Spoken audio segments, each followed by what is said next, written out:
નમસ્કાર વિદ્યાર્થી મિત્રો, તક્ષશિલા વિદ્યાલય ઓનલાઈન યુટ્યુબ ચેનલમાં આપનું હાર્દિક સ્વાગત છે. ધોરણ 3 વિષય આસપાસ, જેમાં પ્રકરણ 14 આપણા ખોરાકો, તો જેની અંદર આજે આપણે વનસ્પતિ અને પ્રાણીઓમાંથી મળતા ખોરાકોનો વિશે અભ્યાસ કરીશું. તો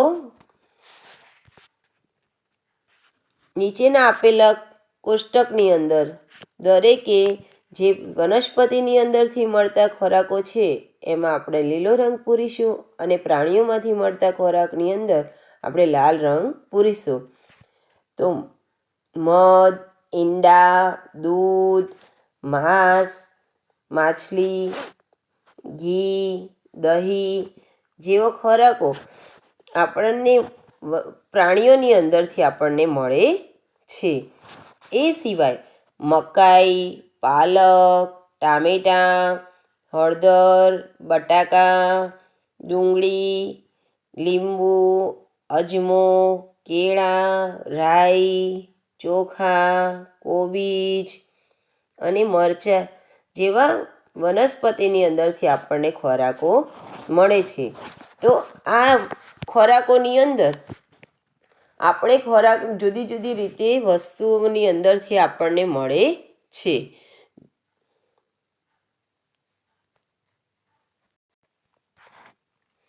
મકાઈ, ચોખા વગેરે વનસ્પતિજન્ય ખોરાકો આપણે કહેવામાં આવે છે.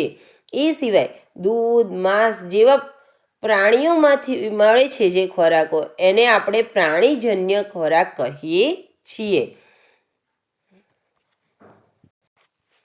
આ સિવાય આપણને ઈજા થાય ત્યારે આપણે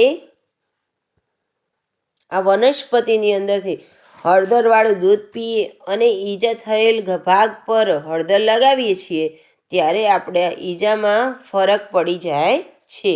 એવી જ રીતે પેટમાં દુખાવો થતો હોય ત્યારે અજમો અને ગરમ પાણી પીવાથી પેટમાં દુખાવો મટી જાય છે.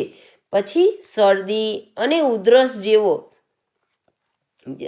ઉધરસ થઈ હોય ત્યારે આપણે વનસ્પતિ, દાખલા તરીકે તુલસી અને આદુ તથા મધનો રસ મિક્સ કરી અને એને આપણે પીએ છીએ તો શરદી ઉધરસ પણ મટી જાય છે.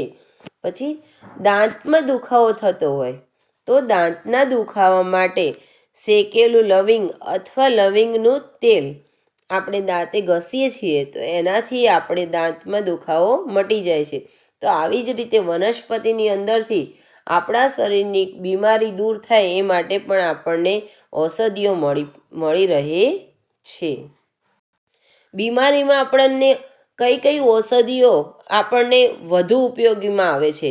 દાખલા તરીકે હળદર, અજમો, તુલસી, અરડુસી, લીમડો, ગળો, આદુ, ફુદીનો, કુંવરપાઠું, લવિંગ, એલચી, આમળા, હરડે, મેથી વગેરે ઔષધિઓ વનસ્પતિમાંથી બીમારીના ઈલાજમાં આપણને ઉપયોગી થાય છે.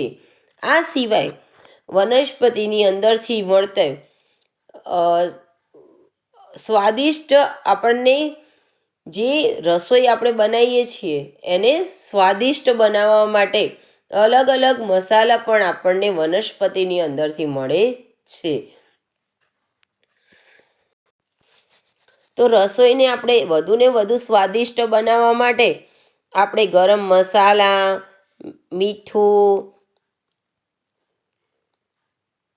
જેવા મસાલાઓનો, મરચું, હળદર જેવા મસાલાઓનો આપણે ઉપયોગ કરીએ છીએ જે આપણને વનસ્પતિની અંદરથી મળે છે.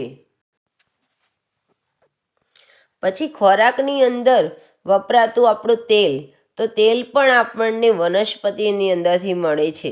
જે વનસ્પતિ તેલી બિયાઓ હોય છે, દાખલા તરીકે તલ, સિંગદાણા હોય, મગફળીની અંદરથી મળતી સિંગ, તો સિંગદાણા અને તેલ જેવા તેલી બિયાવાળા વનસ્પતિ છે એની અંદરથી આપણને તેલ મળે છે.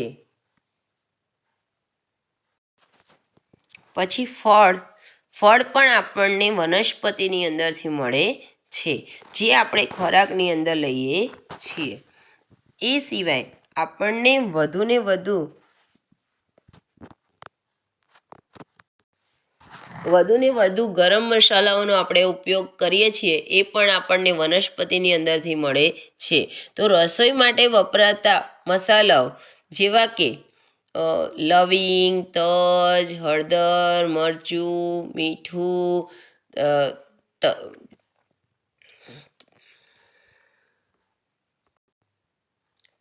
તમાલપત્ર જેવા મસાલાઓ રસોઈને એકદમ સ્વાદિષ્ટ બનાવે છે. વનસ્પતિજન્ય પછી પ્રાણીજન્ય એ કેવી રીતે અલગ અલગ પડે છે?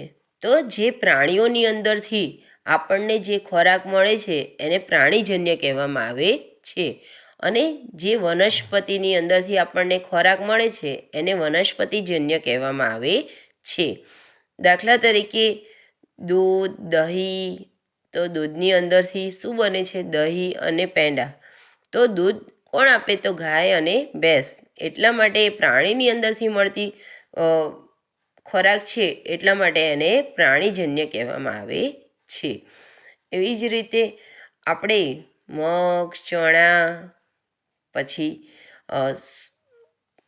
ટામેટાં હોય કે પછી કોઈ પણ શાકભાજી હોય કે ફ્રૂટ હોય કે કઠોળ હોય, એ આપણને વનસ્પતિની અંદરથી મળે છે.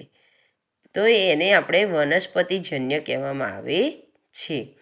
તો દૂધની અંદરથી દરેક જે વસ્તુ બને છે, પછી માછલી, ઈંડા, એની અંદરથી બનતી બધી વસ્તુઓને પ્રાણીજન્ય કહેવામાં આવે છે. અને વનસ્પતિની અંદરથી મળતી બધી વસ્તુઓને આપણે વનસ્પતિજન્ય કહીએ છીએ.